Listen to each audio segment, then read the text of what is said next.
expedite the handling of limited routine matters by city council. The mayor will ask if a citizen or council member wishes to have a specific item removed from the consent agenda for discussion. Either the public or a council member may request that an item be removed from the consent agenda at that time, prior to the council's vote. Under the consent agenda are approval of the work session and regular meeting minutes for March 23rd, 2021, approval of the expenditures voucher of April 13th, 2021, approval of a renewal hotel and restaurant liquor license for Hunan Kitchen Incorporated, DBA Hunan Chinese Restaurant, located at 2561 East Main Street, Cortez. Approval of a renewal retail marijuana store and retail marijuana cultivation facility license for Mountain Annie's LLC, DBA The Medicine Man of Cortez, located at 310 East Main Street, Cortez. Approval of a renewal medical marijuana center on-site optional premises cultivation license for Mountain Annie's LLC, DBA The Medicine Man of Cortez, located at 310 East Main Street, Cortez. Approval of a modification of premises for fermented off-premises liquor license for Dillon Companies, LLC, DBA City Market Number 8, 508 East Main Street. Approval of a car rental agreement with Boutique Air for Cortez Airport. Approval of renewing the Bureau of Land Management land lease at the Cortez Municipal Airport. Okay, that is the consent agenda. Do I hear a motion on this? Or any comments? I make a motion to approve the consent agenda as presented. Yazzie. Aye. Puckett. Aye. Dobry. Aye. Lucero. Aye. Medina. Aye. Rainey. Aye. Layton. Aye. Thank you. Next item on the agenda is citizen participation. 6 citizens will be allowed to address the council, and remaining public comments will be allowed under agenda item number 9. No member of the public shall comment more than once at any meeting, nor any person be seated at the time of another commenter. Comments may be limited to 4 minutes per person. Please comment on items not listed as public hearing. Council may or may not respond to comments. Rachel Medina will be the timekeeper, and she will announce when the time is almost up for the first commenter. Okay, are there any public comments?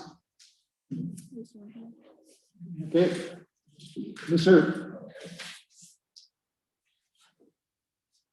Would you go up to the podium and state your name and address, and remind you that you're limited to 4 minutes, please? Thank you. Can you see the clock? I cannot. Can you see it now? My name is Charles Jeter, and I am actually residing out of state, but I do have a membership at the Four Corners Life Pistol Club, which I believe is listed on the County Road 81. And I'm here today to talk about procedures and land use code and some other things. But mostly I want to go ahead and talk about a few things that have happened last month or so concerning the road plan that's coming out, and some concerns I have going forward with issues that arose last year that don't seem to be taken care of this year. So let me tell you why I care. There's a woman named, actually a girl named Liz Martinez, who was the sister of a classmate of mine when I was going to Vegas when I was a kid. And she died on 160. And it was not nice, and she was about 16 years old. And that poor girl is somebody I still think to about 3 years later after that happened.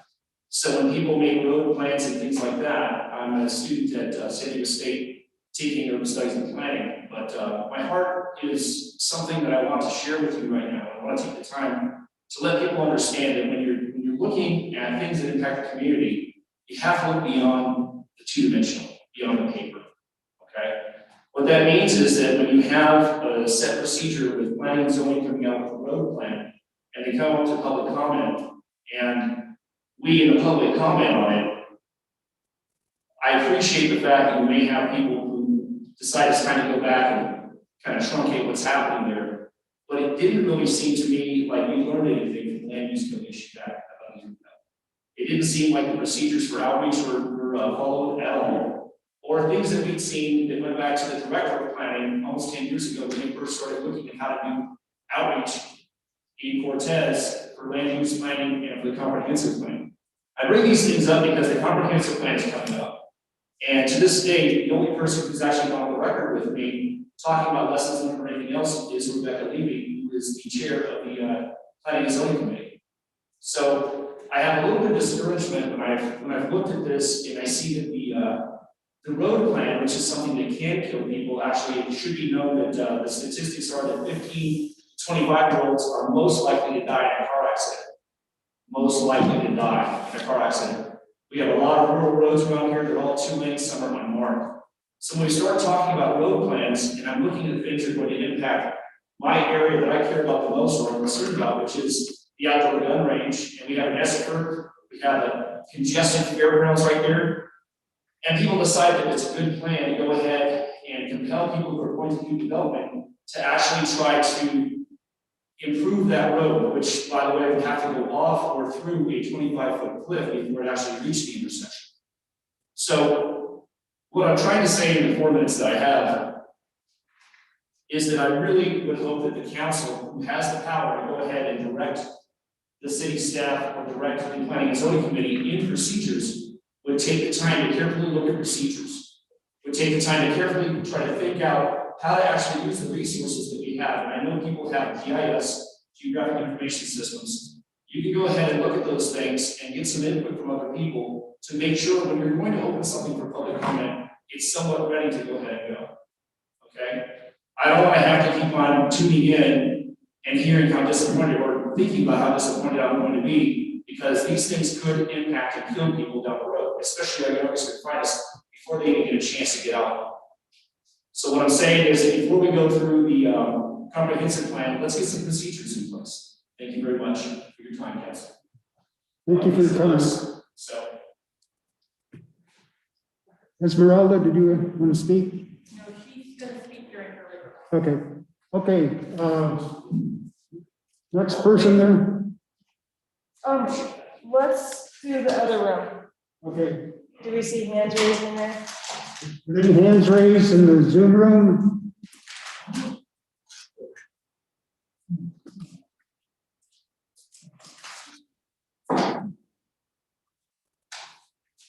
I don't see it.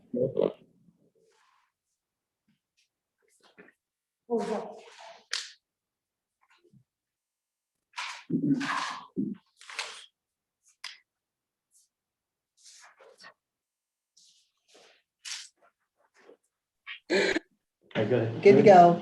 All right, thank you, City Council.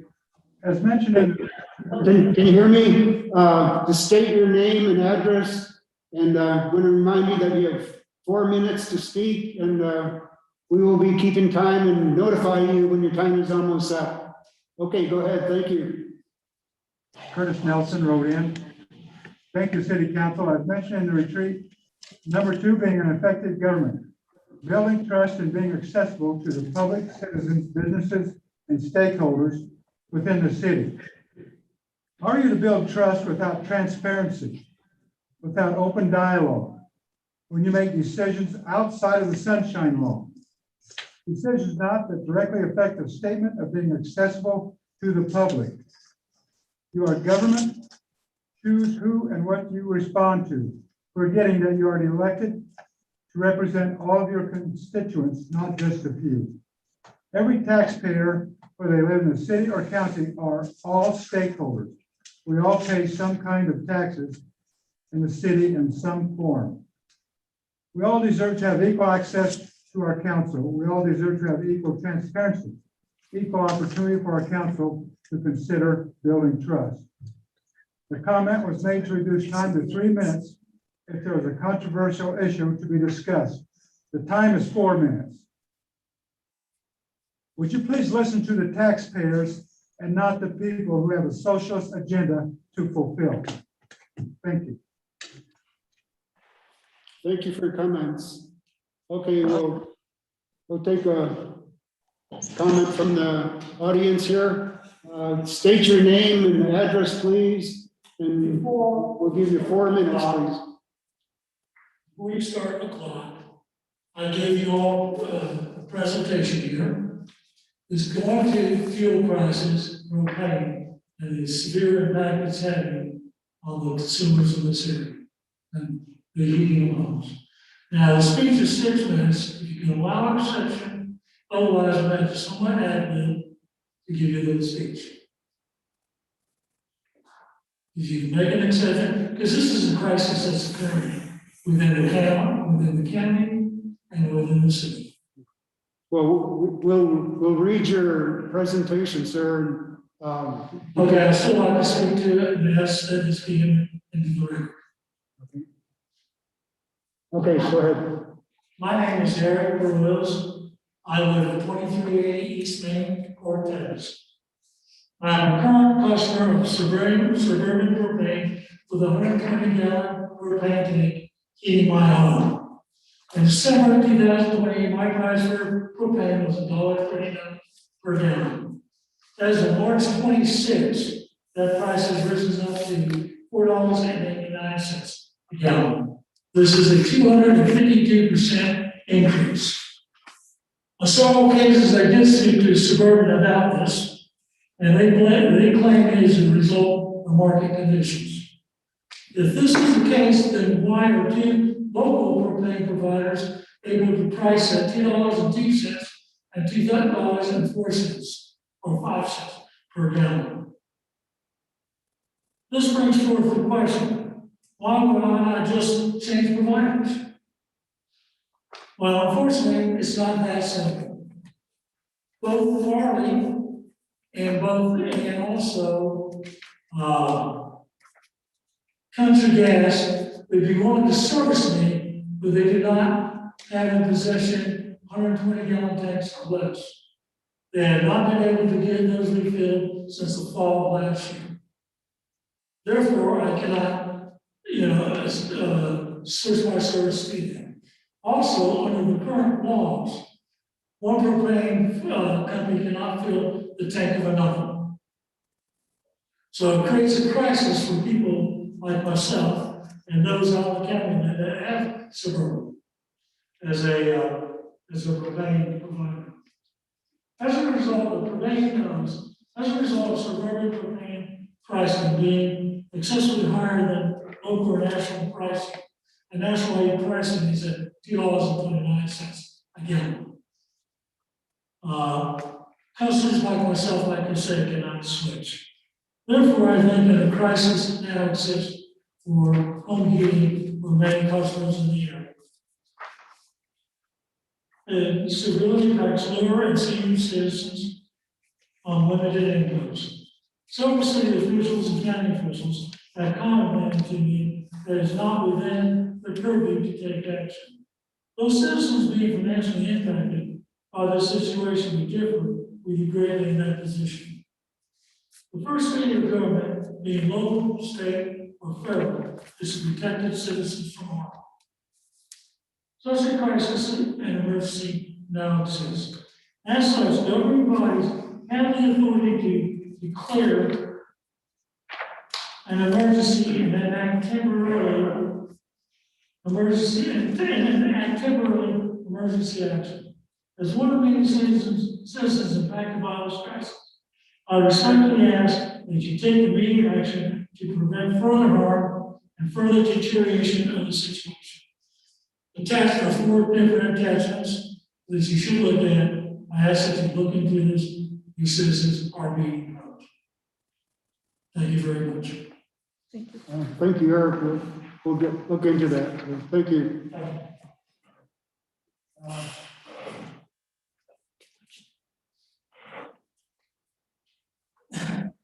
Are there any comments from the people in the Zoom room?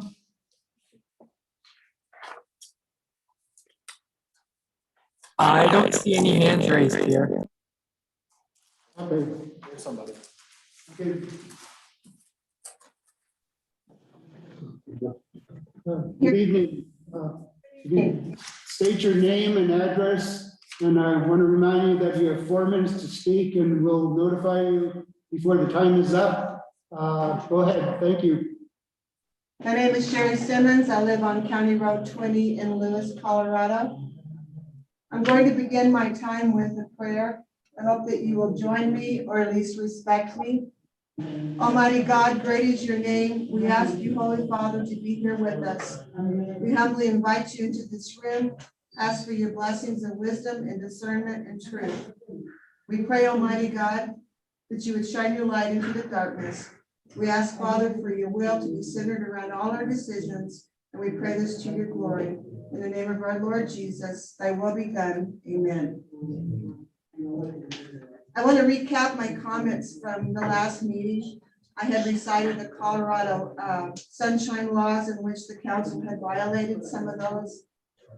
Posting changes to the public access only hours before is pretty disheartening to the people. No consideration that there may have been childcare arrangements or people that had to change their work schedule.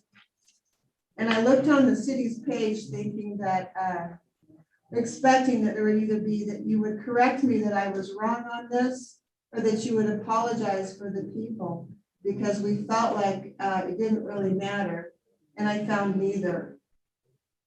Respect is earned, it's not given, and it's a two-way street. I realize that is between both of us, but I suggest a better working relationship between the council and the people would be to have respect for each other, respect for each other's times, their thoughts, transparency, and an open dialogue. I request the recordings for the executive session on May 9th because of the relevance to the violations that I had previously stated. And the sunshine laws were violated during the retreat. So I'd ask for the sessions that were prior to that. And the law allows access to this with the consent of the body. The body did not give consent for this. I was received an email on Monday from the attorney. The announcement for March 9th executive session was to discuss the Water 101 and CRS 246402. And I'm very kind of confused on which these topics would be discussed, that they should be done in private. I think there may have been some discussion about letting us back in the public access, because even the retreat that I listened to, there wasn't enough discussion to really make sense of all the things that you guys were talking about.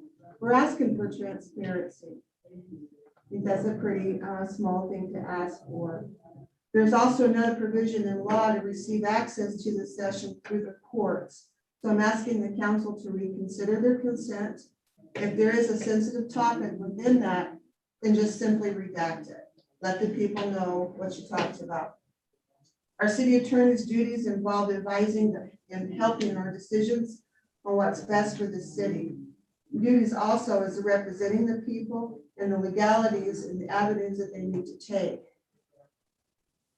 There's no communication between the attorney and the people. You guys go in back in a secret little room back there. You're probably not doing anything wrong, but it leads us to wonder what you're doing, especially when you disallow us short amounts of time and there's no question and answer, no Q&A between us at all. So the lack of transparency and the disrespect for the people that we're feeling, we need to know this. Cut you off, Sherry. Yeah, 1 minute, or am I done? I'm done. Thank you for your time. Thank you very much. Do we have any comments from the audience here? Okay, we have 2 more in the Zoom room that want to speak. Go ahead, state your name and address And remind you, you have 4 minutes, and we'll remind you when your time is up. Thank you. Go ahead. My name is Lynette Ford. I live on Aspen Drive. First of all, why are we separated like this? Aren't we all equal? Don't we all pay the same taxes? This is weird, not fair. I think it's kind of against some codes too. Anyways, I want to start out by requesting that the council please send us or publicize their code of ethics, as I have done in many emails and been kind of ignored. You guys are a group of people that we wholeheartedly trusted and elected you to represent all of us as a whole equally. Not to segregate us or divide us or put us apart. In that same faith, we trusted you to do what was best for the whole community, not what was best for a selected few or what is best for you. We should all have a voice in what you spend our money on, what goes on in our town, and we should be able to also have a mentor like you. We shouldn't have to pay $100 an hour for your mentor. You should listen to the people about the streets. We shouldn't have to waste much needed money on a camera car to drive around and say our streets are bad when we have told you that for years. Decisions should not be made in retreats. The people you represent should not be shut up, ignored, or discriminated against. Just because someone has a disability or they don't say what you want them to say, they still matter and they still have a voice. Agenda can be tabled. People should not. We put you there. That's about all I have, except for the code of ethics. I would really like that because I've requested it multiple times from all of you. Thank you. Thank you for your comments. Does anyone else wish to speak? We have one more participant.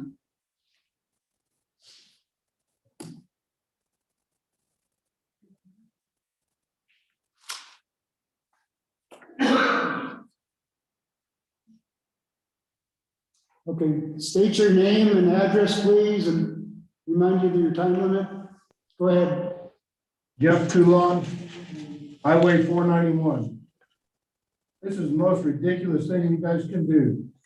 Put us in here. Look at all them chairs in there. They're all 6 foot apart. US Constitution. Amendment, right to assemble, right to freedom of speech, right to religious expression. Requiring us to sit in this room is unconstitutional. This is, I don't know how you guys can do this.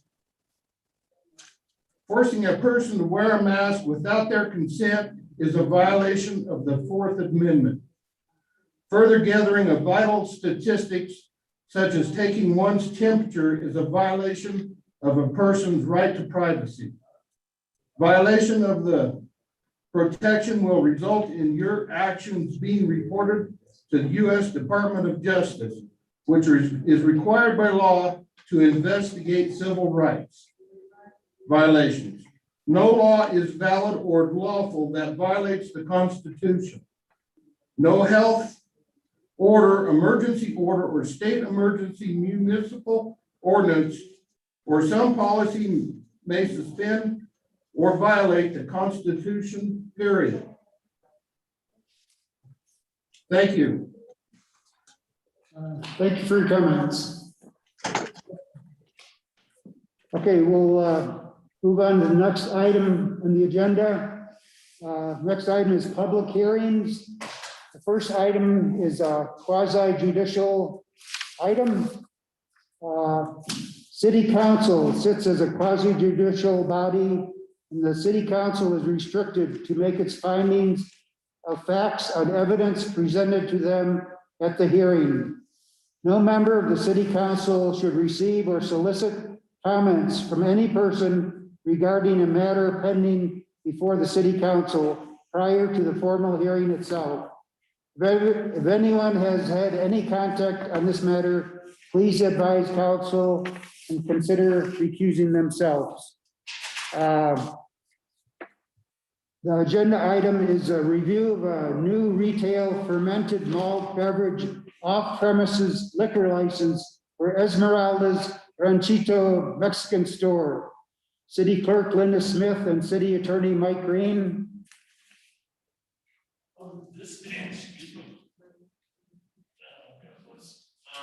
This is an application for a new type of liquor license or in the city. So we're going to get history tonight for the city. It's a grocery store, a little store, so being able to sell alcohol off premises, people can take it. If I can hear you. Okay. This as an application for an off-premises liquor license for Esmeralda's Ranchito Mexican Store. This is a new class of license. This is the first application for this type we've had. Staff has reviewed the application and the applicable state statutes and finds no reason not to issue the license. The police chief is here to present the results of the investigation, which was conducted into determining the desires of the adult inhabitants, the requirements of the neighborhood, character of the applicants, etc. And it's my understanding that the applicant, make sure I get her name right, has petitions, Ms. Estrada has petitions that people have signed demonstrating that they a need for this type of facility in the neighborhood. At this point, staff recommends approval, but we need to conduct the rest of the hearing. So I think we would need to swear in Chief Knuckles and have him tell you the results of what he's done. Chief Knuckles, if you'll raise your right hand, please.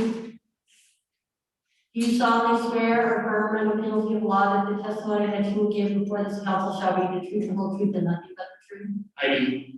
Thank you. I'm here to present the findings or the report of the investigation that the Cortez Police Department did for the retail fermented malt beverage liquor license for Esmeralda Estrada, PDA Esmeralda's Ranchito Mexican Store located at 2501 East Main Street, Cortez, Colorado. The investigation found that we contacted the Cortez Planning and Zoning, spoke with Neil Connell. We indicated that the zoning regulations do allow an off-premise retail fermented malt beverage liquor license as permitted use according to the Schedule of Land Use Code, Section 303.05A. Public notice was given by posting a proper sign March 15th, 2021. The property is described in the application. A photo of the public notice is attached to this report. Required notice were published in the Journal on April 7th, 2021. There is a business that has the same type of liquor license in the immediate area. The whole of the surrounding neighborhoods and businesses within the neighborhood was taken to obtain an opinion on granting this liquor license as applied for by the applicant. All persons contacted were advised of the time and place of the public hearing and were asked, do you have an opinion on this liquor license being granted? The following are the results of the poll. 45 were in favor of granting a license, 0 were against the granting of the license. The location complies with the Colorado Liquor Code rules and regulations.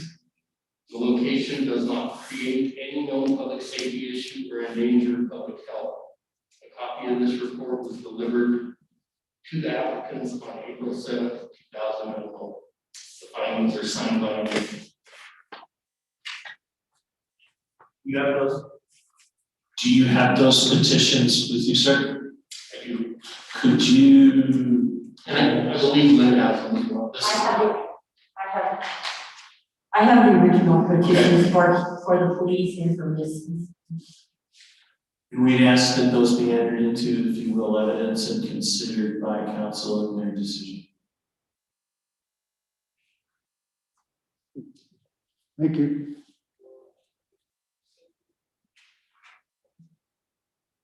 If there's no questions for the chief, we invite the applicant to go up to the podium and tell council all about what she's doing.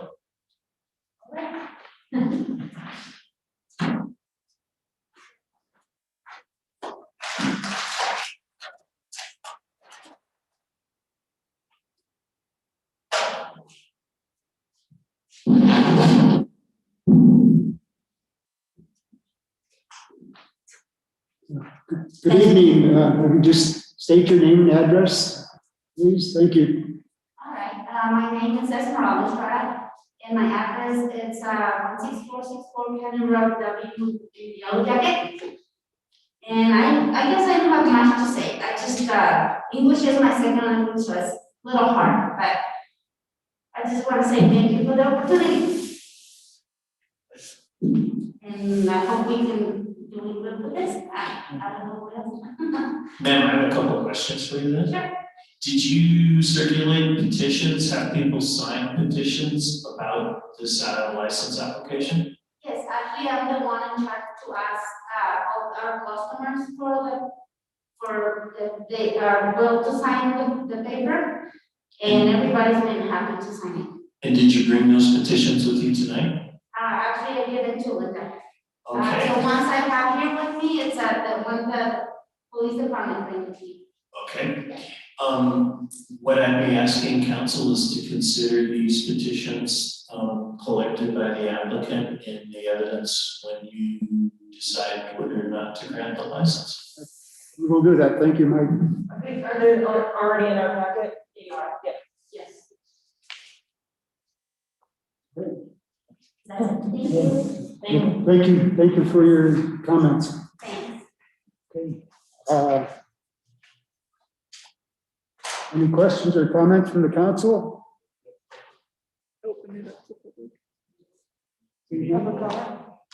I'm sorry, this button thing. We need to open the public meeting, your comment.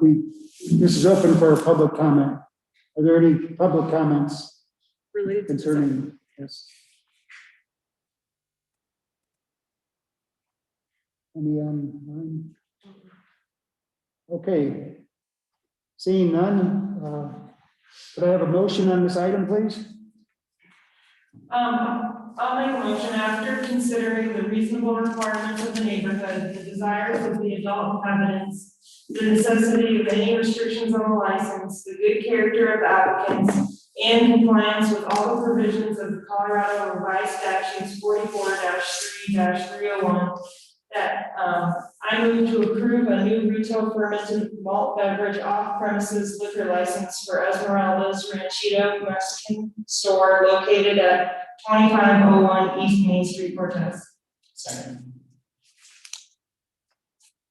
Medina, Aye. Yazzie, Aye. Brady, Aye.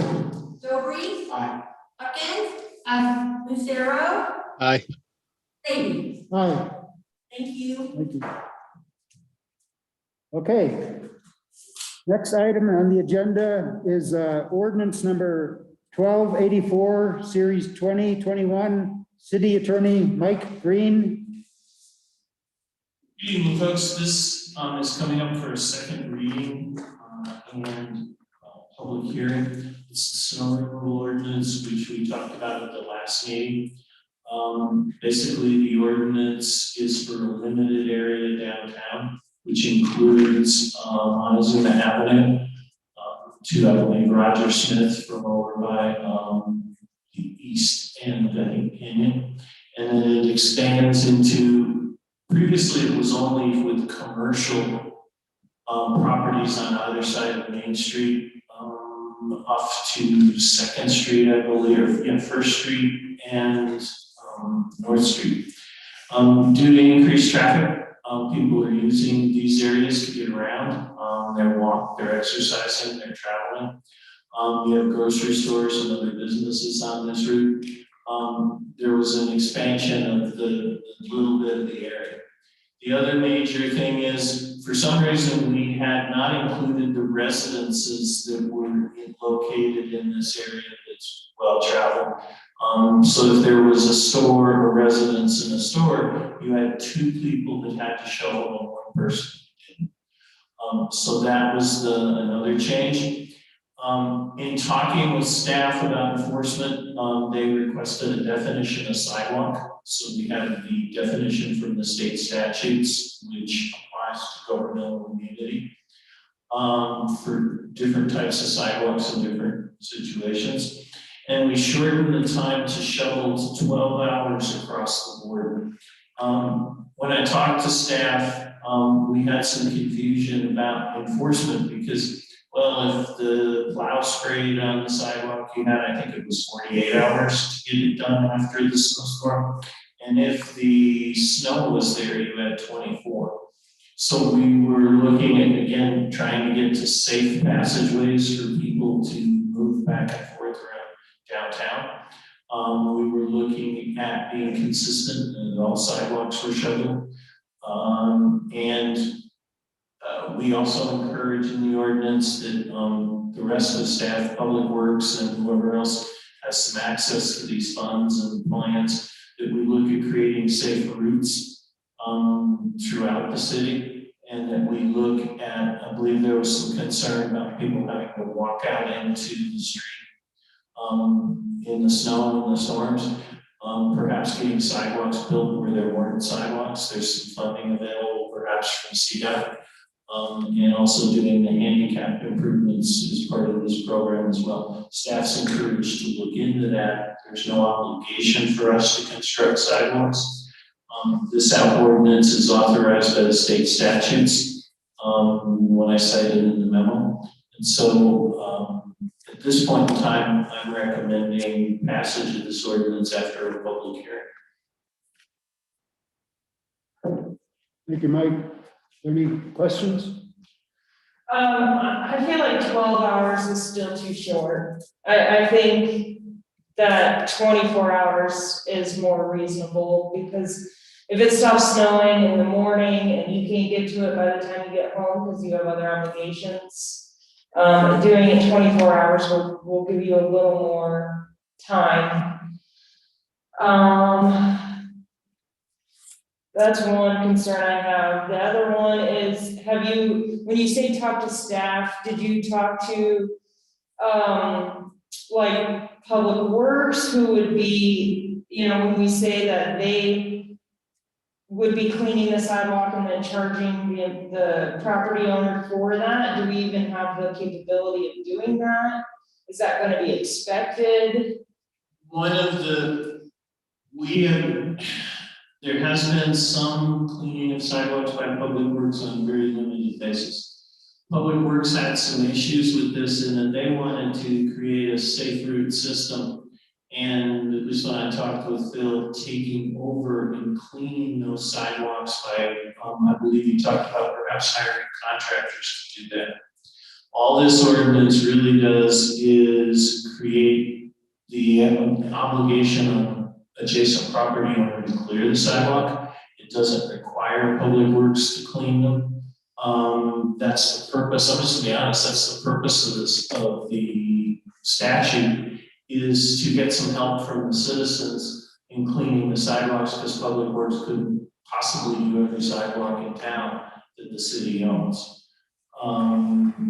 Public Works, when I talked to the enforcement people, those were who I mainly talked to. I did talk to Phil. He was not necessarily in favor of the ordinance because he didn't have the safe route system developed for the city to take over snow removal. That's why the sentence is in there staff is encouraged to develop safe routes and more sidewalks and whatever. If somebody makes an amendment to pass the ordinance with a 24-hour snow removal, requirement, after, and then have the public hearing, we could probably do that. This is something that we kind of haphazardly look at. I think the last time I thought was 2012, 2013, way back when we did this. And talking with the enforcement staff is where, after that one big snowfall we had, and I believe you pointed out, Councilman Medina, some problems with sidewalks, some problems with people not being able to walk any place but out in the street. So working with the staff who went out to enforce after that, almost how we came up with this ordinance. There's no obligation on the department, on the public works to go out and clean every sidewalk. And you only are liable if there is, I want to say, an exceptionally dangerous condition that you have notice of. It's a heightened standard. And so just one unshoveled sidewalk wouldn't create liability. It would be more of, this has never been shoveled since the beginning of winter and there's 8 inches of glare ice or something like that. And we have people who are falling on it and getting hurt. It's a heightened level of notice. It's not just, hey, the sidewalk's unshoveled. So, I understand that this is great to remind folks that they have a duty to make sure the community's safe for others and themselves. But what can we do for people who maybe physically or time management can't shovel their own sidewalks? Is there like a proactive thing that they can do that we can help if they knowingly, ahead of time let us know that? That's what we would be developing hopefully before next winter. That's why the ordinance encourages the staff to develop these things, the Safe Routes program and other ways to see if we can create some things. What's always happened, and I think I'm coming off to some people's a little pushy on this. When it snows, we talk about this and then we stop doing anything about it. And then the next time it snows, we talk about it. And so this time when I got comments from staff, the enforcement staff, I decided I'll put this ordinance together and see what happens. It's, there's no snow now, so yeah, it's not all that high pressure on you folks, but I'd like to see us put this in place, change it next year if we have to, but to get the programs in place, encourage staff. The budget season is coming up to budget some money to do some of these things for next year. I'm trying not to lose it in the spring weather like seems to have happened in the past.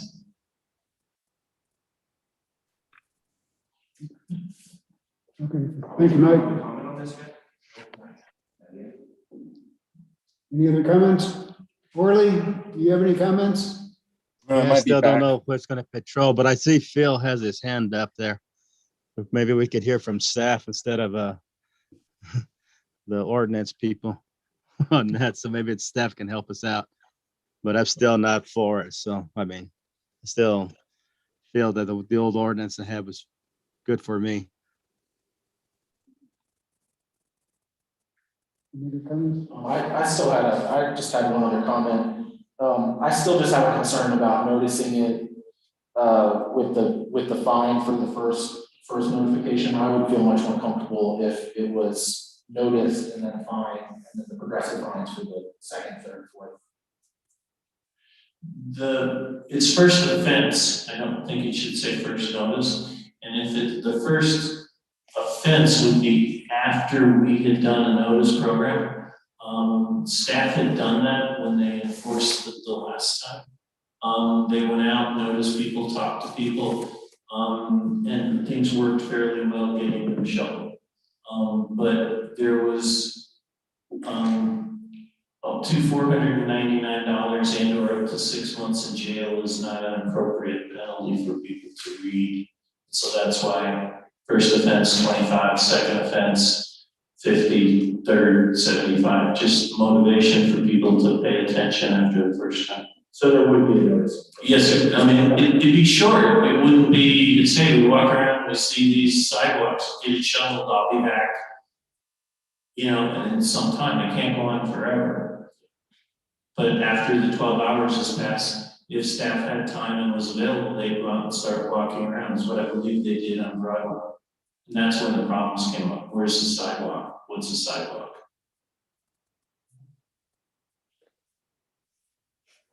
Phil has his hand up. Phil has his hand up. Phil, you have a comment?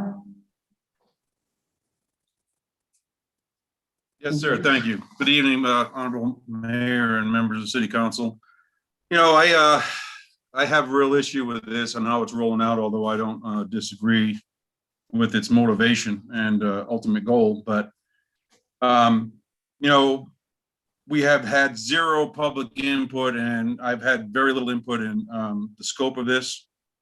And I have two departments that are going to have to work with it. If we're identifying routes that have to be shoveled, for reasons stated, then so are we just gonna not take care of them because the resident's supposed to? If it's an identified corridor for a specific purpose to keep multimodal transportation open, then that sounds like a responsibility. I just think that this is a cart before the horse. There needs to be a lot more dialogue, specifically among staff and city council and the public. You know, we're talking about impacting an estimated 130 residences with this map and scope. So I do not, I'm not in favor of this in any way, shape, or form as it's presented. And given the fact that we haven't engaged the public, I find it very problematic. Thank you. Thank you, Thanks, Phil. Phil. I have one more question. Then I'll won't say anything else.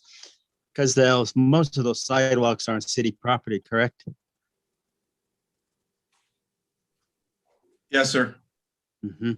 Yeah, because if somebody's shoveling on it and slips and gets hurt, who's liable? I'm sorry, the sidewalks? Yeah, because most of the sidewalks are on city property. But I mean, so or does a citizen owns to the center of the street?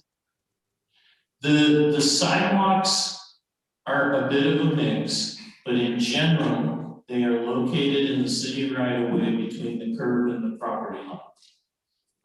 If there's a sidewalk on your own property, then the city would not be liable if someone slipped and fell on it because it would be your sidewalk. This only covers city sidewalks which are located between the curb and the property line. And as authorized by the state statute to require people to clean it. This would be the same rationale we use for asking people, requiring people to clear weeds to the middle of the alley and the back, to clear the weeds from between the curb and the property line. It's the same process, so it's nothing new, it's what's required now. So I guess my question, Mr. Johnson, would be, do we get rid of the existing ordinance and repeal it until we come up with something new? Because this is, other than the changes, it still requires businesses to clean the properties within certain times in certain areas. And so, you know, if we need to develop a program, okay. We need to schedule it then when we need to come back to council with a program before next winter. Needs to be included in the budget. I'm just hoping it doesn't get lost.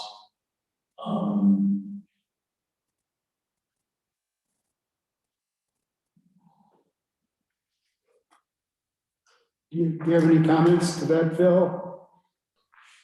No, I don't disagree with any of those comments. I think that, you know, you know, we need to look at this holistically and figure out what our real goal is. And if we're looking at multimodal connectivity for our walking and, you know, bipedal people, and we need to find out what those targets are and what those routes are.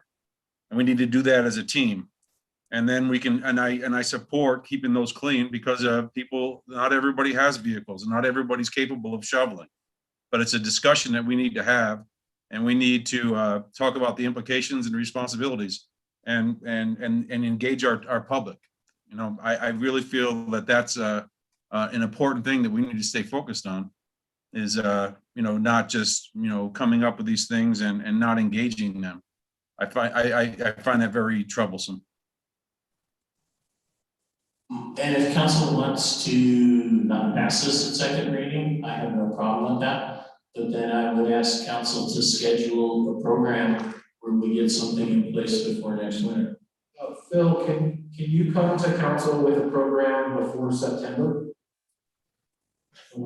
Yes, sir, I can. Give me a target and I'll talk with my team, and I'd like to work session it with you guys and then do some outreach and you know, engage our constituents. Okay, I'll make a motion to table this ordinance until we have further input from Phil's department. Second. So do you want to follow up? Quick question, you can't table the ordinance and that has to be turned down. So you want to rewrite it? You can table this, I believe, until September for second reading and public hearing, and the development of a program if you want. If you want to change the ordinance completely, then you just need to either let it die tonight or vote not to pass it. And to bring it back up, I would suggest you do it at a meeting definite, that Phil comes back to you with a plan by the first meeting in September, something like that, so we don't forget this, so we keep moving forward. No, I think we need to maybe table this and have Phil work up a program to engage the public. Get some more public input on this program.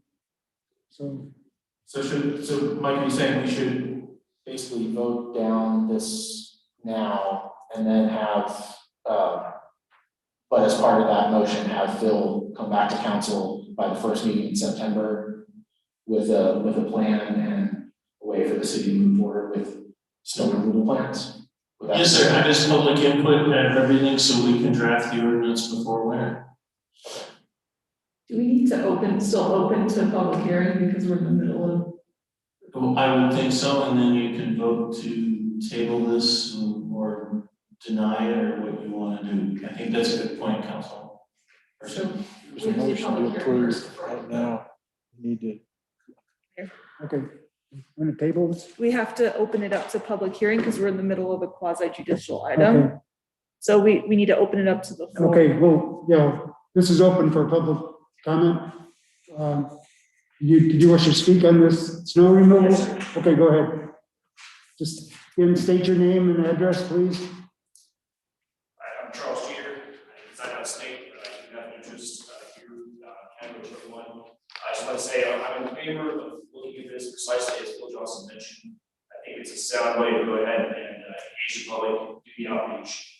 I do believe that Attorney Green has solid points for what he's looking at as well. And just to give you a little bit of background, this impacts people who do not have cars. It impacts the poorest people most, people who are looking at trying to do multimodal transport.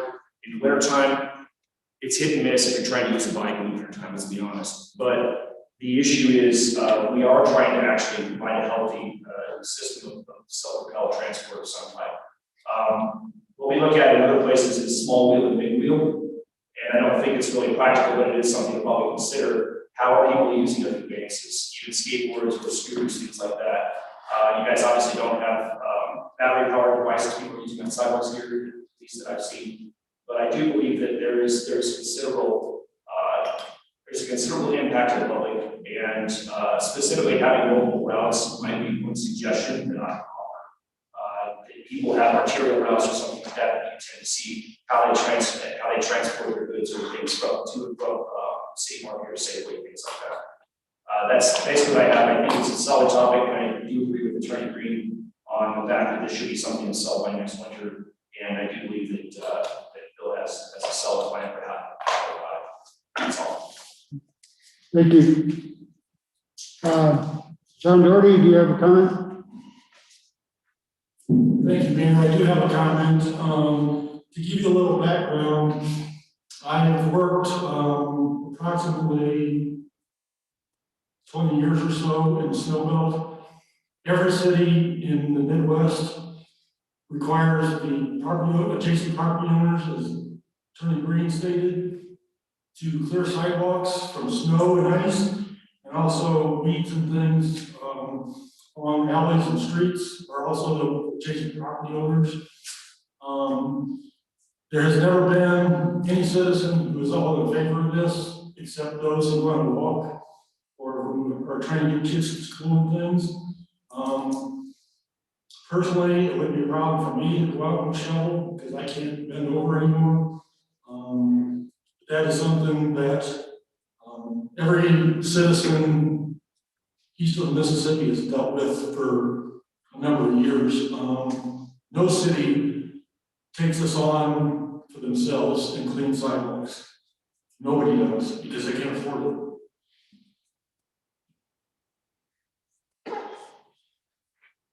Thank you. Okay, Any other comments? Council, what do you think? Are there any comments in the other room regarding this stuff? Are there any comments in the other room?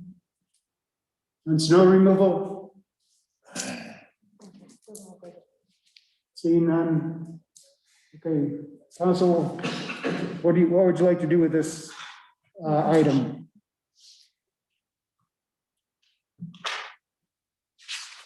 We table it and have discussion, or just, I think we should, I think we should get rid of it and then. okay, we'll vote on it and I'll make a motion. I make a motion to not approve ordinance 1284, series 2020, series 2021, and second reading after public hearing on April 13th.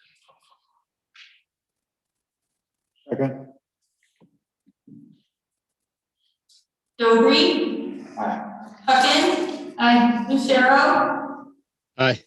Rainey. Aye. Yazzie. Aye. Medina. Aye. Lady. Aye. Okay, thank you. Next item is under unfinished business is City of Cortez Source Water Protection Plan, Water Treatment Plant Superintendent Rich Landreth. Good evening, Rich. Good evening, Mr. Mayor and City Council. Thank you. A little over a month ago, I presented a draft version of the Source Water Protection Plan, and you approved the 30-day comment period, public comment period. That period is now ended. As you can see in the memo, there was one comment from the Mountain Ute tribe. I've made the appropriate changes in the document, which you now have. And I would like you to consider this document the final version and approve the submittal to CDPHE for their review. Thank you.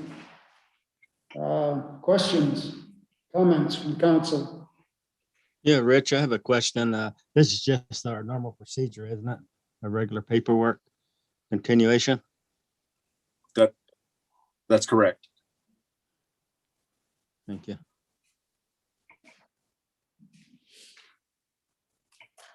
Mr. Mayor, I'll make a motion to approve the City of Cortez Source Water Protection Plan as presented and forward to the Colorado Department of Public Health and Environment, CDPHE, for state approval. Second. Rainey. Aye. Lucero. Aye. Medina. Aye. Huckins. Aye. Yazzie. Aye. Dobry. Aye. Lady. Aye. Thank you. Thank you very much. Thank you. Next item under new business is the Arbor Day proclamation. Recreation Supervisor Rosa Demon. Go ahead, Rosa. Good evening, everybody. So I am bringing to you guys the proclamation for Arbor Day, and we're asking for council to approve the proclamation stating that Thursday, April 29th, 2021 will be Arbor Day for the city of Cortez. We generally do it the Thursday before the state Arbor Day because we work with our local schools and have the kids in and do an event. This year, we are not able to do an in-person event, but we will be doing a virtual event where we will be doing an Ask the Arborist with Roman Jefferson, who is on the Parks and Recreation and Forestry Advisory Committee. And then we will be working with Ryan Cox from the state of Colorado Forest Service, or Colorado State Wildlife, sorry, my apologies. We are geared to just working with fourth graders because they are very responsive and damage to the city trees has been reduced over time. And we will be doing water bottles again this year. We will be delivering them to the schools and picking up artwork that will be displayed at the recreation center in lieu of the artwork competition. And I think that's everything. Thank you, Rosa. Any comments or ideas from the Just a council? comment, the proclamation needs to be reworded at the top of it to not say Nebraska. Before it gets printed. In Sterling, I guess I'm confused. Or is that the original Arbor Day proclamation? Yes, and so we add that underneath, just stating that now therefore Thursday, April 29th. So it's kind of gives the history of the Arbor Day proclamation as well. The Nebraska portion. Perfect, thank you. That's just the history. I think Okay. Any other comments, questions? Can I have motion on this item?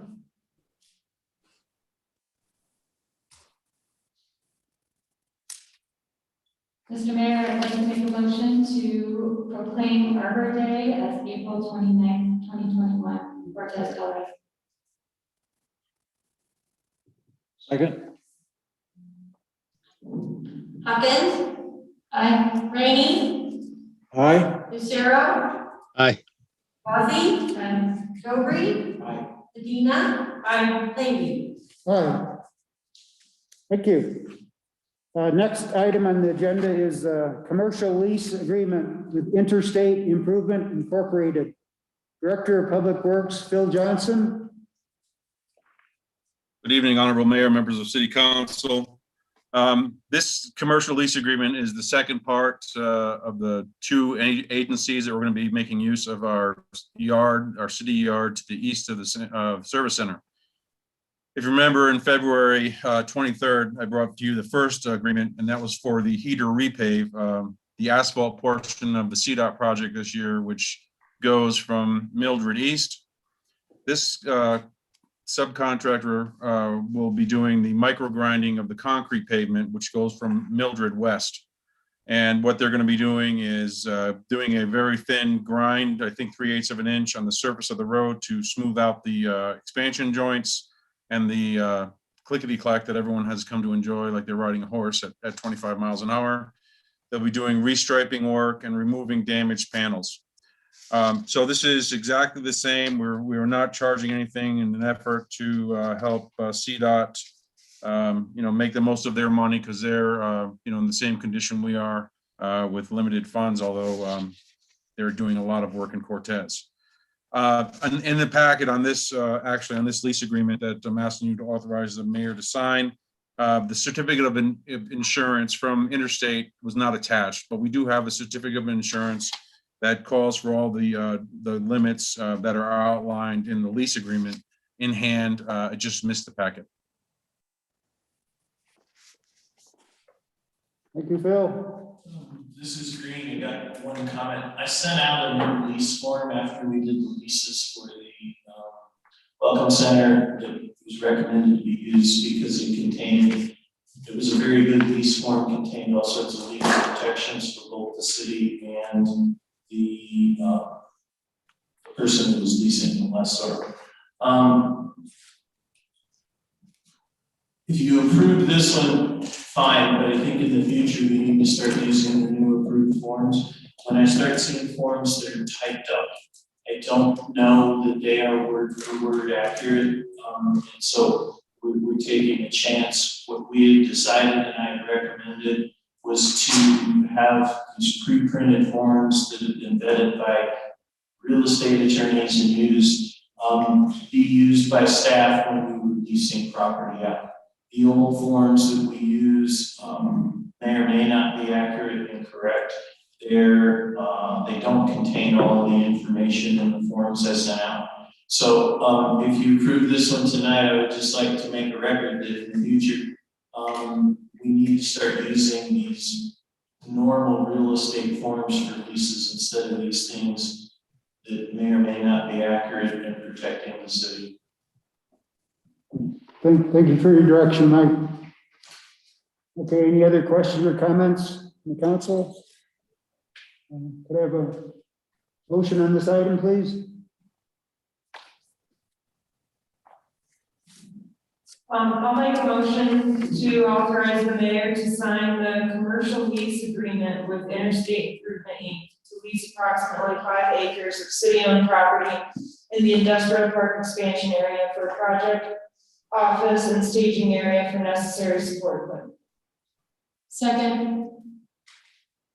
Dobry, Aye. Huckins, Lucero, Aye. Rainey, Aye. Medina, Aye. Yazzie, Lady. Aye, thank you. Thank you. Next item on the agenda is resolution number 9, series 2021, city attorney Mike Green.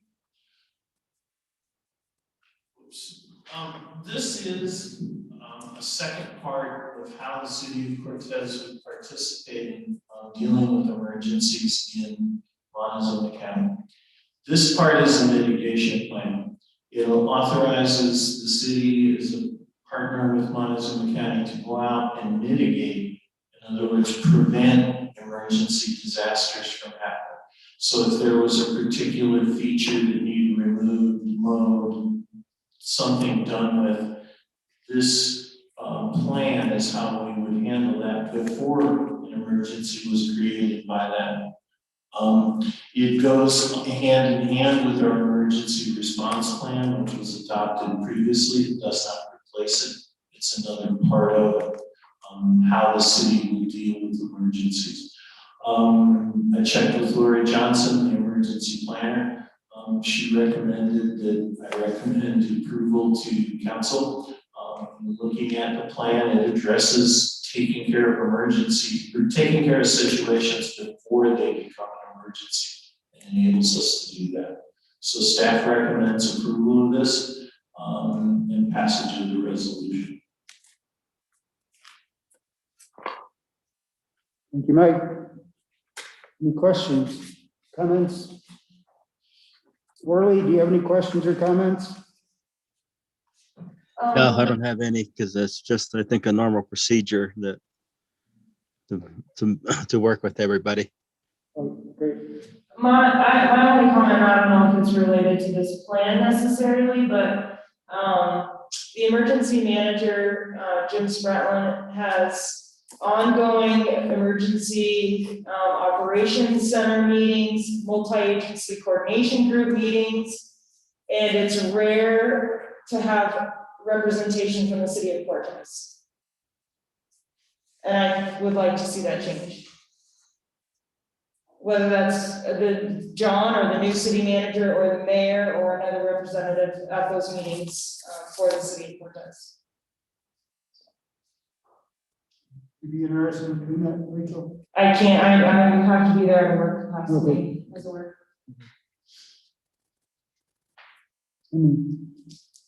Any volunteers? I'd be willing to do that.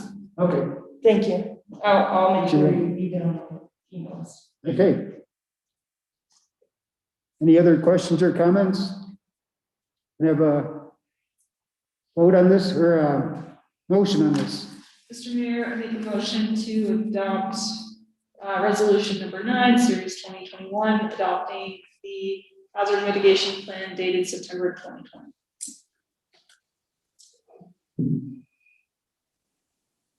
Second. Medina, Aye. Yazzie, Rainey, Aye. Dobry, Aye. Huckins, Lucero, Aye. Clayton. Aye. Thank you. Next item is ordinance number 1287, series 2021. City Attorney Mike Green. This ordinance is both entertaining and a pain in the neck because Atmos insists that it be read out loud into the record as a result of PUC regulations. And normally they send 2 or 3 people here to read this to council, but they didn't this time. And it has fallen to me to read this out loud to you. Hopefully it's not a bedtime story and you fall asleep, but we have to go through it. Franchise basically enables the city to collect revenue from the persons, the companies getting the franchise for their use of city streets, facilities, etc. So Empire pays a franchise fee to put its poles in our right of way. Atmos pays a franchise fee to put its gas lines and equipment in our right of way and on other city property. Other entities, I'm not sure there are that many more, pay the franchise fee. So it is a source of revenue to the city. Staff is recommending we approve this. Staff is recommending that you approve it at first reading and set it for second reading and public hearing on the next meeting on the 27th. So, if I may start, we have to read this out loud. Like pages? The whole thing, yes, ma'am. This is, they've done this over the years. I think I'm on my 3rd trip of Atmos franchise agreements where it has to be read. Their attorneys believe it's a requirement of the PUC. It's not going to take that long. That's why I say it's a good thing, but it's somewhat of a pain. And they require it to be read out loud. So if I may start. What you gotta do, Mike? Ordinance number 1287, series 2021. An ordinance granting a franchise by the city of Cortez County of Montezuma, Colorado to Atmos Energy Corporation, its successors and assigns the right to furnish, sell, and distribute gas to the city and to all persons, businesses, and industries within the city, and the right to acquire, construct, install, locate, maintain, operate, and extend into, within, and through said city all facilities reasonably necessary to furnish, sell, and distribute gas to the city and to all persons, businesses, and industries within the city and in the territory adjacent thereto, and the right to make reasonable use of all streets and other public property as may be necessary, and fixing the terms and conditions thereof. Be it ordained by the City Council of the City of Cortez, Montezuma County, Colorado, Article 1, Definitions. For the purpose of this franchise, the following words and phrases shall have the meaning given in this article. When not inconsistent with the context, words used in the present tense include the future tense. Words in the plural number indicate the singular number, and words in the singular number include the plural number. The word shall is mandatory and may is permissive. Words not defined in this article shall be given their common and ordinary meaning. 1.1, charter refers to the City of Cortez charter as in effect at the time of the passage of this ordinance and as may be amended from time to time. 1.2, city refers to and is the City of Cortez, Montezuma County, Colorado, and includes the territory as currently is or may in the future be included within the boundaries, the City of Cortez. 1.3, city code refers to the Cortez City Code, including the land use code, now in effect and as may be amended from time to time. 1.4, council or city council refers to and is the legislative body of the City of Cortez. 1.5, company refers to and is Atmos Energy Corporation, a Texas and Virginia corporation, and its successors and assigns. 1.6, distribution facilities referred to and are only those facilities reasonably necessary to provide gas within the city. 1.7, facilities referred to and are all facilities reasonably necessary to provide gas into, within, and through the city, and include plants, works, systems, lines, equipment, pipes, mains, underground links, gas compressors, and meters. Gas, 1.8, gas or natural gas refers to and is such gaseous fuels as natural, artificial, synthetic, liquefied, and liquefied natural, liquefied petroleum, manufactured or any mixture thereof. 1.9, PUC refers to and is the Public Utilities Commission of the State of Colorado or other authorities succeeding to the regulatory monosyllable of the Public Utilities Commission of the State of Colorado. 1.0, revenues refer to and are those amounts of money which the company receives from its customers within the city and for the sale of gas under rates, temporary or permanent, authorized by the PUC and represents amounts billed under such rates as adjusted by refunds, the net write-off of uncollectible accounts, corrections, or other regulatory adjustments. 1.11, streets and other public property refer to and are streets, alleys, viaducts, bridges, roads, lanes, easements, public ways, and other public places in said city.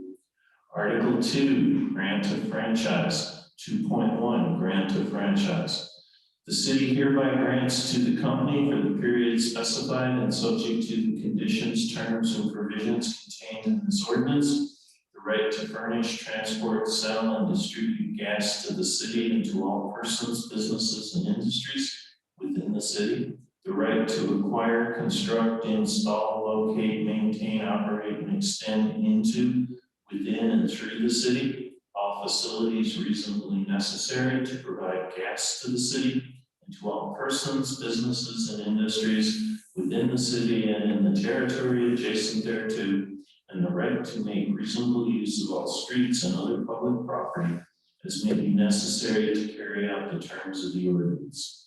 2.2, terms of franchise. The term of this franchise shall be for 20 years, beginning January 1, 2021, and expiring December 31st, 2041. Article 3, franchise fee. 3.1, franchise fee. In consideration for the grant of this franchise, the company shall collect and remit to the city a sum equal to 5% of the revenues derived annually from the sale of gas within the city, excluding the amount received from the city itself for gas service furnished it.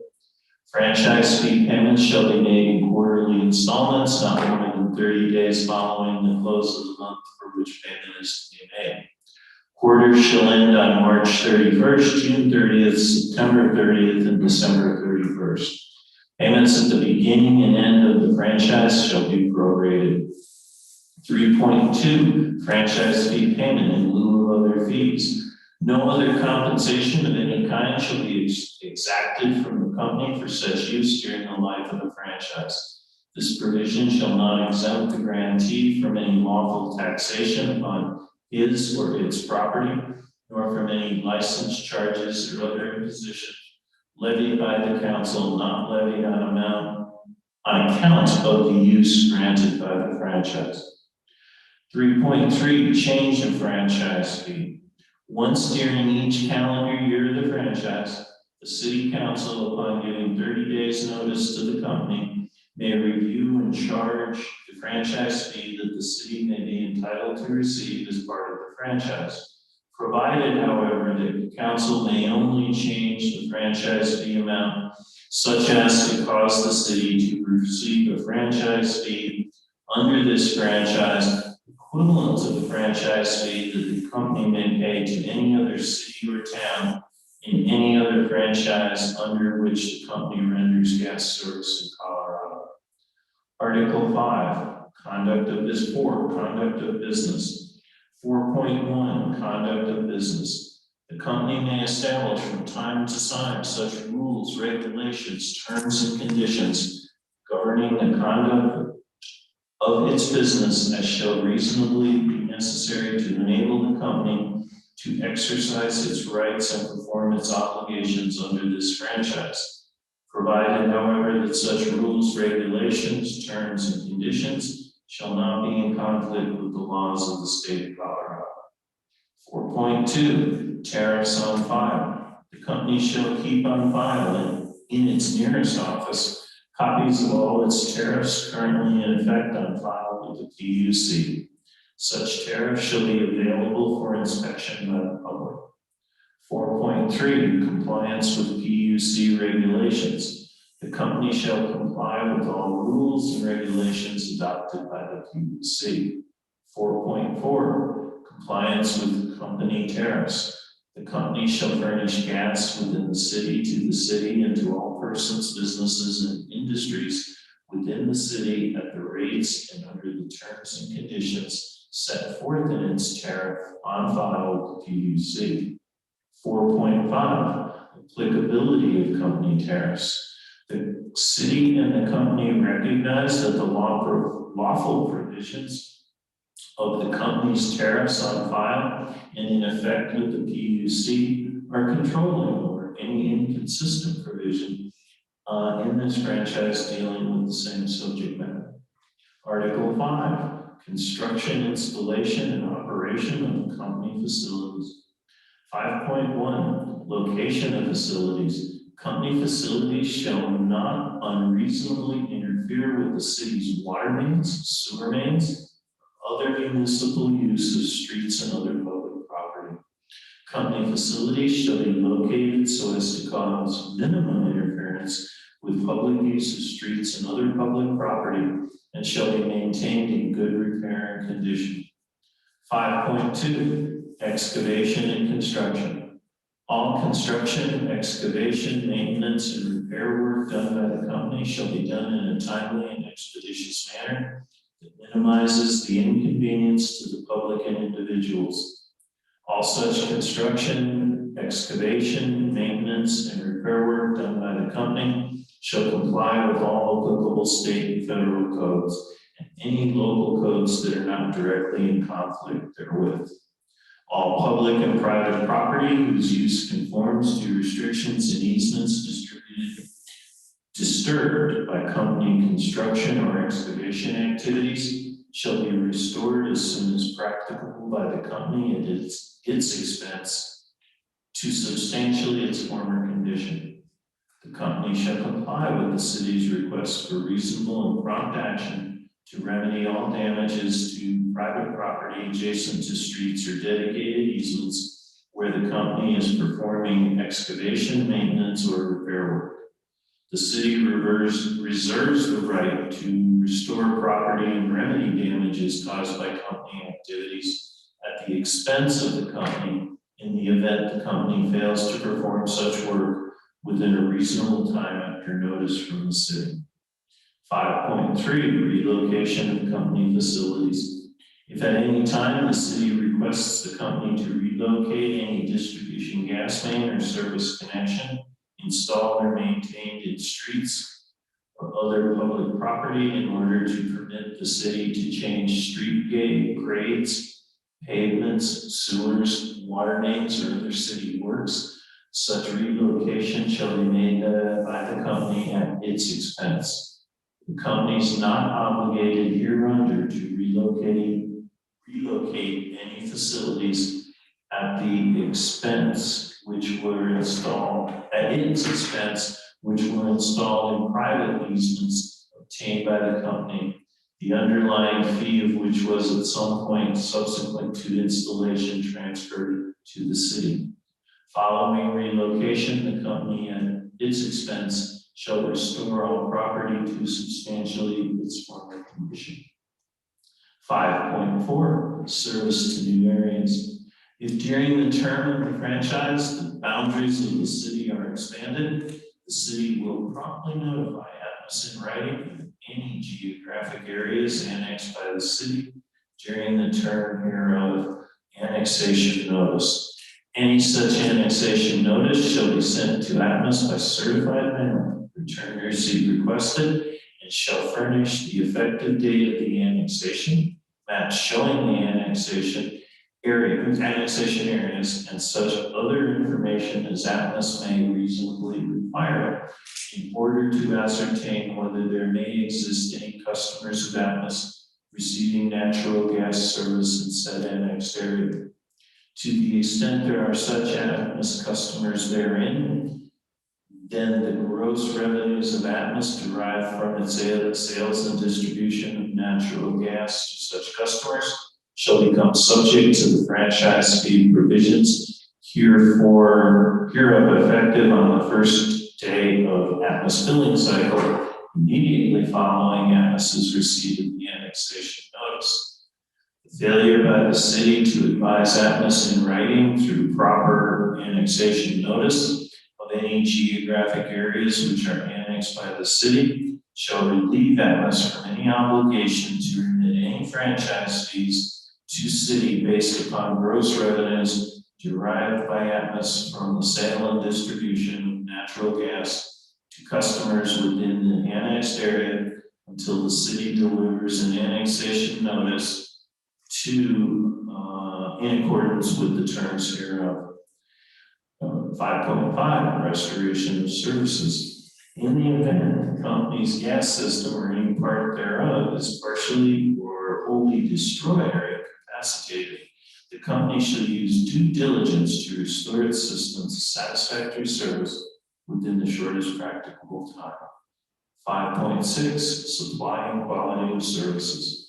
The company shall make available an adequate supply of gas to provide service in the city. The company's facilities shall be of sufficient quality, durability, and redundancy to provide adequate and efficient gas service to the city. 5.7, safety regulations by the city. The city reserves the right to adopt from time to time reasonable regulations in the exercise of its police power, which are necessary to ensure the health, safety, and welfare of the public, provided that such regulations are not destructive of the rights granted herein. The company agrees to comply with all such regulations in the construction, maintenance, and operation of its facilities and in the provision of gas within the city. 5.8, inspection, audit, and quality control. The city shall have the right to inspect at all reasonable times any portion of the company's system used to serve the city and its residents. The city also shall have the right to inspect and conduct an audit of the company records relevant to compliance with any terms of this ordinance at all reasonable times. The company agrees to cooperate with the city in conducting the inspection and/or audit and to correct any discrepancies affecting the city's interests in a prompt and efficient manner. Article 6, assignment saving clause.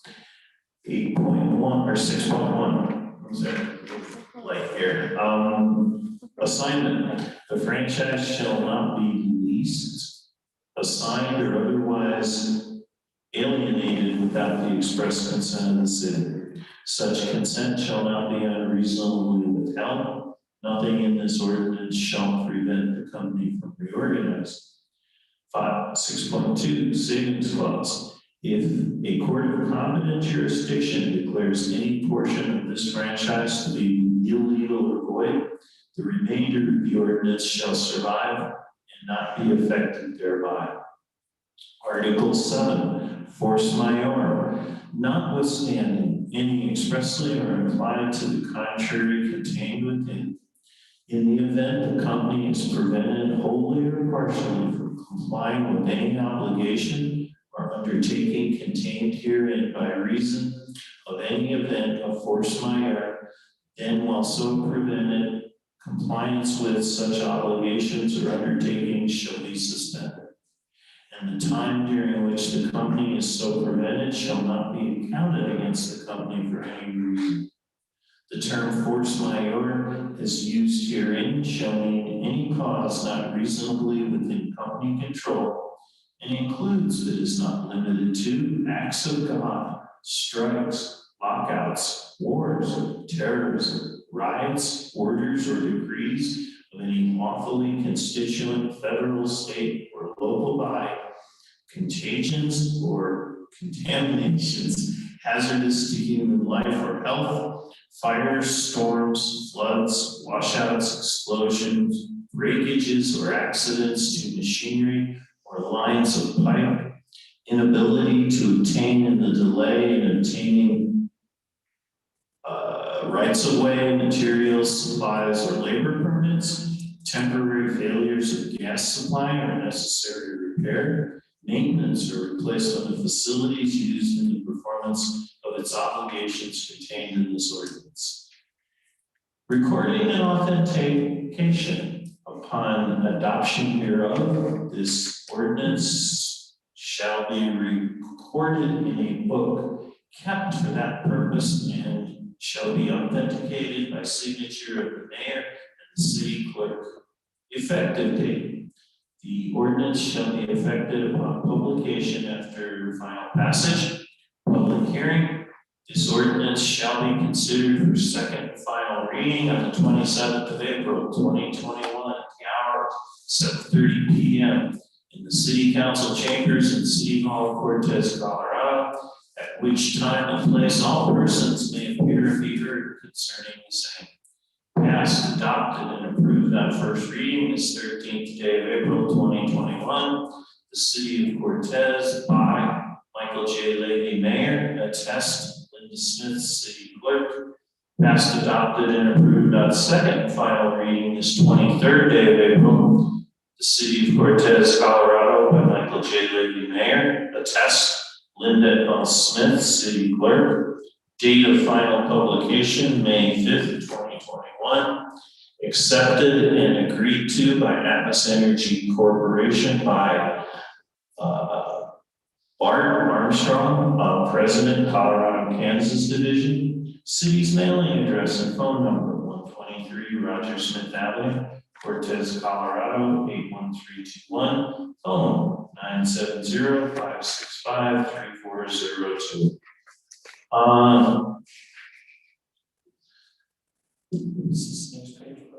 Mayor, can I just make one comment? The date on the second and final reading says the 23rd. That needs to be changed to the 27th. We'll make sure the second page is fixed. And then there is But a, I want to make sure that we have that. and then the rest of this is the publication that they pay for and dates. Are there any questions? Did they make you read it, the whole thing for the second reading as well? Yes. Yes, I'm so glad this only happens once every 10 years. I do it in 2 jurisdictions, so it's kind of fun. Are there any questions? Yeah, does the gas company know about this? Sorry, sir, what did you say? Does the gas company know about this ordinance? Is the gas company? Atmos, Yes. okay. Yeah, I was just wondering, because if you pass it now, then they get it, and then they revise it, and we'll be here for a Already long time. on them. Yeah, Atmos drafted this. They don't let the city attorney write anything. If I ask them to change something, they will tell me, well, that'll take a couple of years. And this is pretty much, we have to do what they say, how they say it. Okay, I was just curious, because wondering if they was in touch, because these agreements kind of last several months, so, okay, thank you. Okay, I move to approve the Atmos franchise ordinance at first reading and set same for public hearing on April 27th. okay. Yazzie. Aye. Dobry. Hawkins. Aye. Lucero. Aye. Medina. Aye. Rainey. Aye. Lady. Aye. Thank you. Okay, other items of business. If necessary, council will adjourn to executive session for conference with the city attorney for the purpose of receiving legal advice on specific legal questions under CRS section 24-6-4024B. And for the purpose of determining positions relative to matters that may be subject to negotiations, developing strategy for negotiations, and/or instructing negotiators under CRS section 24-6-4024E. Discussion will be held on an interim city manager and settlement of potential claim. We will pause this agenda and we'll return to executive session. We will be on pause for a while.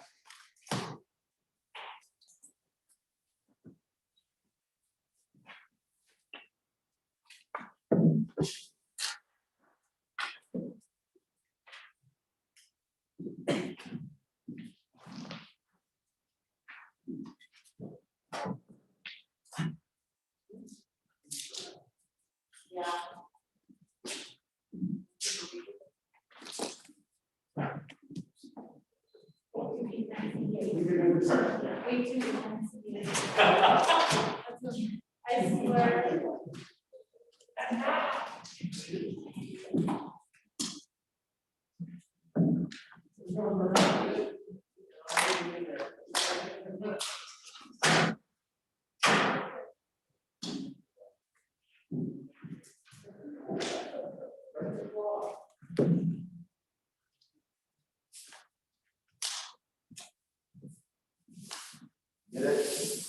Oh, yeah, I just created a meeting and I sent in the link. Oh, no, Harley. So you're good to go then?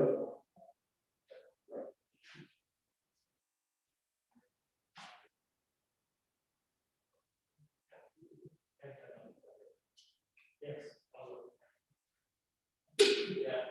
Anyway.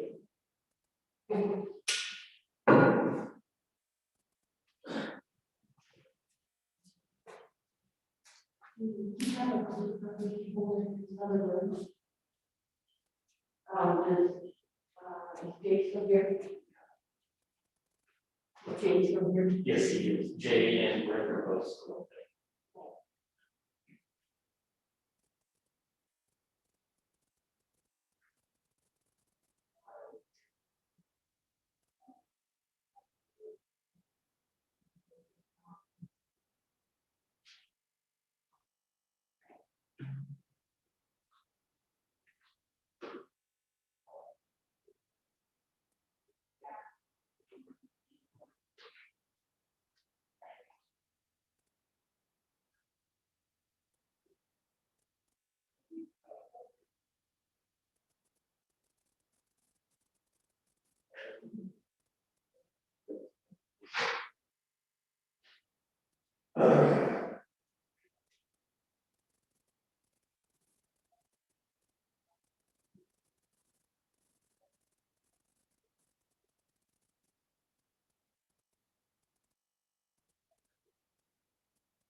You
can do that.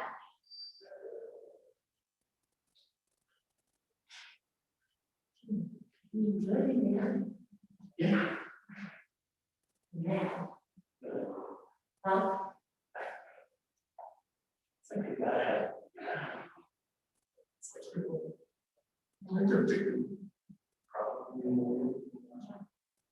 Yeah. You think?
Yeah, okay.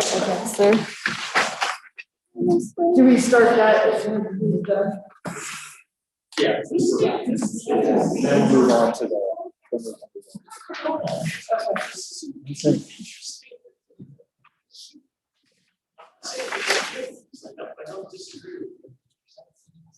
Okay. You ready? Ready. Okay. Okay, so we're going to return to the regular session. The time is now 10:05 PM and the executive session has concluded. The participants in this executive session were Orly Lucero, John Doherty, Matt Kashner, Mike Green, Arlene Yazzie, Amy Huckins, Robert Dobry, David Rainey, Arlena Yazzie, Orly Lucero, and myself. The purpose of the executive session was discuss the interim city manager and settlement of possible claims. For the record, if any person who participated in the executive session believes that any substantial discussion of any matters not included in the motion to go into executive session occurred during the executive session, or that any improper action occurred during the executive session in violation of the open meetings law, I would ask that you state the concerns for the record. Did you say Matt Kashner? Was it the meeting he did? Okay. Did you see Rachel? If, Did you see her? okay. No, also included were Rachel Medina. And Sorry. Amy, and did you put Amy too? Yeah, he said Amy Huckins and Arlena. Yeah. Yeah, okay, a lot of people. Okay, seeing no objections, next item on the agenda is citizen participation. Or can we make a motion? Oh, yes. Yeah. I would like to make a motion, that we offer the contract to Chris Burkett to be an interim city manager, until we hire him. Second. Lucero? Are you on, Orly? Nay. Nay. Medina? Aye. Dobry? Rainey? Aye. Yazzie? Lady? Aye. Okay. Next item is citizen participation. No member of the public shall comment more than once at any meeting, nor shall any person be seated at the time of another commenter. Comments may be limited to 4 minutes per person. Please comment on items not listed as a public hearing. Council may or may not respond to comments. Are there any commenters in the room?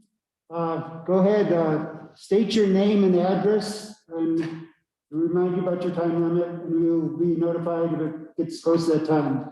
Go ahead. Can you hear me?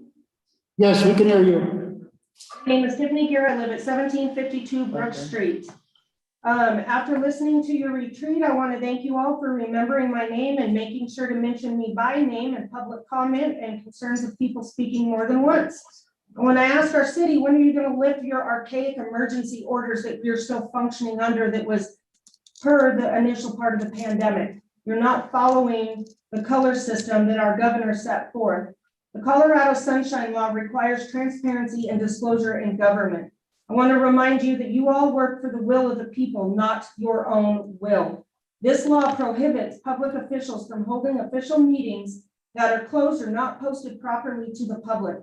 As far as I can see, you all have been guilty of this on more than one occasion, as well as not honoring the United States Constitution and the Colorado Constitution. It has been brought to your attention and still yet you continue. During the retreat, you spoke of transparency and being accessible to the public and your stakeholders in the city. As it was previously stated, every taxpayer is a valuable stakeholder, not just the ones that live in city limits. We, the people, have called for transparency and still no action. I'd like to ask, where is Orly? Why does he not show up in chambers? Why was he not present for the retreat? I hear you comment on this, I hear all of you comment on this. It is my opinion that if any council member does not want to face their constituents, they should step down from their seat, give it to somebody else who is not afraid to do the job, and recuse their vote in all aspects. Thank you for your time. Thank you. Are there any other commenters? Please state your name and address. I get it. Okay, thank you, City Council. Minnie Nelson wrote in the most recent retreat, it was stated, no decisions will be made. Many decisions were made and clearly happened outside of the Sunshine Law. Rules were passed on when, how to reopen and what the terms would be with the public participation as the public health plan for the city hall's standards.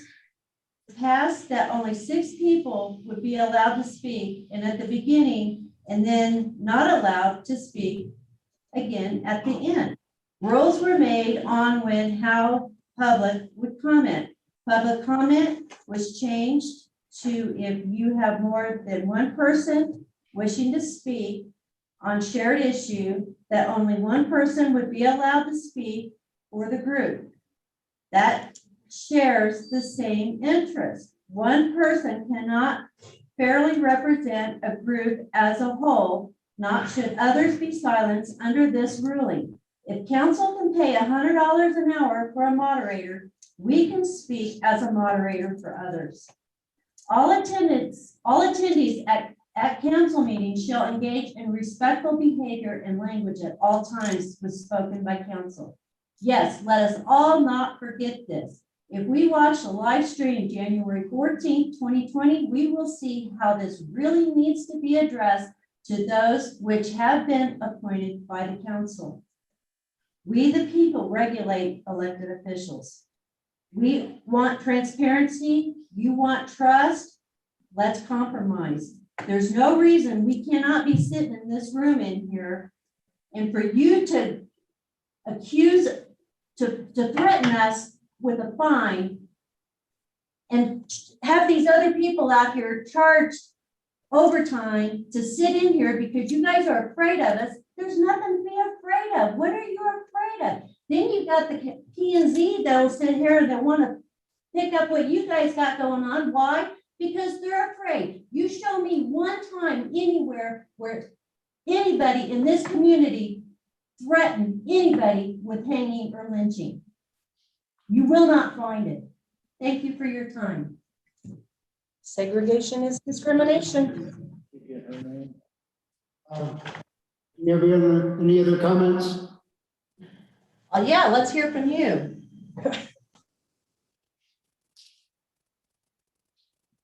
Okay. Seeing none, are there any city attorneys reports? No, sir. Okay, city manager, do you have any reports? City council committee reports. Is there any? I attended the historic preservation meeting last week.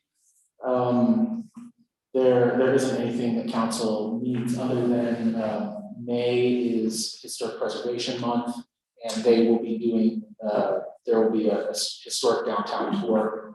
I don't have that in front of me, so Anyone else? See, I attended the Southwest COG meeting online on April 8th, and we had a speaker of the Regional Housing Study, Heidi Egler, Managing Director, and she's discussing housing in the Southwest Colorado area. And there's a serious lack of mid-price housing in this area. And she also discussed the possibility of a company called IndieDwell. They make modular homes at a low cost, and we're kind of looking into possibly having that type of housing in this area, maybe even relocate their business closer to Montezuma County. Their closest location is in Pueblo. So we're working with the Southwest COG on that. we discussed the ARPA, that's American Rescue Plan Act, and where the Southwest COG is waiting for Treasury guidance for flexibility on distributing these funds to local communities. We discussed the Rural Community Assistance Corporation, and it's working with Southwest COG for contract approval. We discussed the one call, one click for development of the 5310 grant, which addresses transportation cooperation. For example, if someone wants to take a bus from Pagosa to Cortez, they can log into an online facility and find out the different locations to get on the bus and the time and location. See, on the workshop this afternoon, just before the workshop, we had a police demonstration. This Cortez Police Department demonstrated some of the equipment that the city council approved from the Axon Corporation. We were shown the body cameras that each officer will have on their person. And we also looked at the new tasers that the officers will be employing. And we had a live demonstration of one of the police officers being hit with a taser. And we saw the effects of it, immediate effects, and his recovery time. And it was a very good demonstration of how we're spending our funds. There's also some recognition of promotions among several of the police officers that were present at the demonstration. And we'd like to once again thank the police department for their willingness to serve and keep residents of Cortez safe. And it's a tough job and it's really hard to do, and they deserve all of our respect and respect. We owe a huge debt to the police department.